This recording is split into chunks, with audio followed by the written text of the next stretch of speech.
Imagine being a teenager who's not just spending money but making it grow.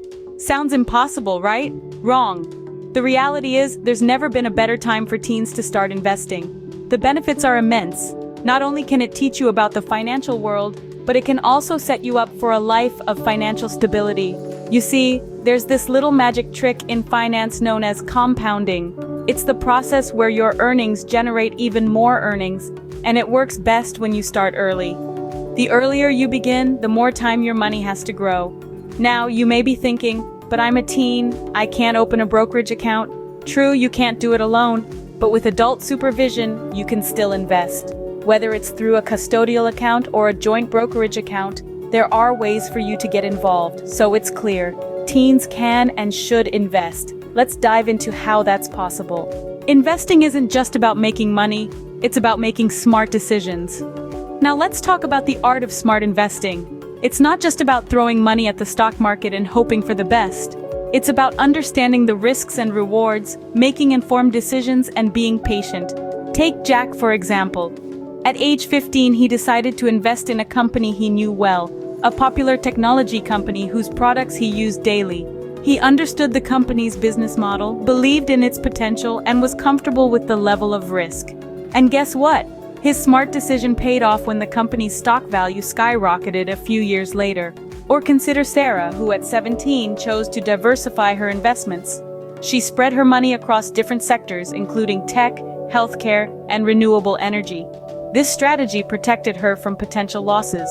When one sector didn't perform well, the others made up for it. Today, her portfolio continues to grow steadily, proving that investing isn't about quick wins, but about long-term gains. This brings us to the importance of investing in familiar companies. Investing in what you know not only makes it easier to understand the risks and rewards, but also gives you the confidence to stick with your investment decisions. Another critical aspect of investing smartly is considering your risk tolerance. If you're the type who can't sleep at night thinking about the fluctuation of your investments, then high-risk stocks might not be for you. On the other hand, if you're comfortable taking risks for potentially higher returns, then go for it. Remember, there's no one-size-fits-all strategy in investing. It's all about what works best for you. So, what's the takeaway here? Smart investing is about being informed, being patient, and making decisions that align with your comfort level and financial goals. Remember, investing isn't a gamble, it's a strategic game. Now that you're ready to invest, what options do you have? Let's dive into the sea of possibilities, and don't worry, we'll keep it simple. First up, we have stocks. Think of these as tiny fractions of a company.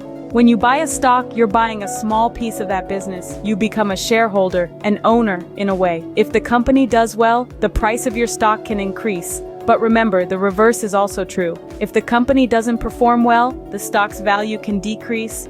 Next up, we have mutual funds. Let's imagine you and a group of friends want to buy a fancy sports car, but none of you can afford it individually. So you pool your money together to buy it. That's essentially what a mutual fund is. It's a pool of funds collected from several investors to invest in securities like stocks, bonds, and other assets. The great thing about mutual funds is that they allow you to diversify your investments, which can help to spread out risk. Lastly, we have exchange-traded funds, also known as ETFs. They're similar to mutual funds, but with a twist. While mutual funds are usually traded only once a day at the market close, ETFs can be traded throughout the day just like stocks. This means you can buy and sell ETFs at any time during the trading day. Now you may be wondering, which is the best option for me? Well, that depends on a few factors like your financial goals, risk tolerance, and investment knowledge. Stocks can offer high returns but come with high risk. Mutual funds provide diversification but may have higher fees. ETFs offer flexibility and lower costs, but their performance depends on the underlying index they track. Remember, there's no one-size-fits-all answer here. What's important is to understand these options, do your research, and make an informed decision. With so many options, it's all about finding what works best for you. Still not convinced about investing so young? Let's look at the numbers. Now imagine this, you're 16 and you've just started to invest a portion of your allowance or part-time job income. Let's say about $20 a month. Doesn't sound like a lot, right? But here's where the magic happens. If you continue to invest that same amount every month with an average annual return of 7%, by the time you're 60, you would have over $200,000. And that's just from a little bit of money each month, not including any increases in your contribution as you grow older and earn more. This, my friends, is the power of compound interest. The interest you earn each year is added to your principal, so that the balance doesn't merely grow, it grows at an increasing rate. It's a snowball effect. The longer your money is invested, the more time it has to grow, and the more it can benefit from this compounding effect. Let's take a look at some success stories. Warren Buffett, one of the most successful investors of all time, bought his first stock when he was just 11 years old. Today, he's worth billions. Then there's Chris Gardner, whose rags to riches story was famously portrayed by Will Smith in the movie The Pursuit of Happiness. Gardner started investing in his early 20s, and despite numerous challenges, he eventually founded his own brokerage firm and became a millionaire. These stories may be exceptional, but they illustrate the power of starting early. When you're a teen, you have one invaluable advantage on your side: time.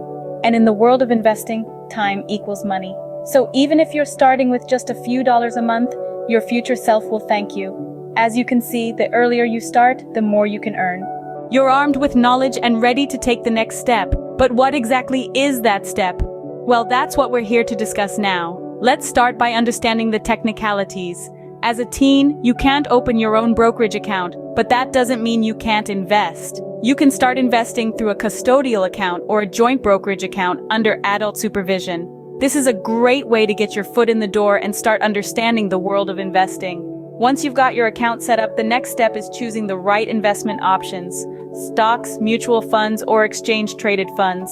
It's important to do your research, see what resonates with you and aligns with your financial goals. Investing in familiar companies is often a good starting point, as it allows you to better understand the business and its performance. Now, let's talk about regular monitoring.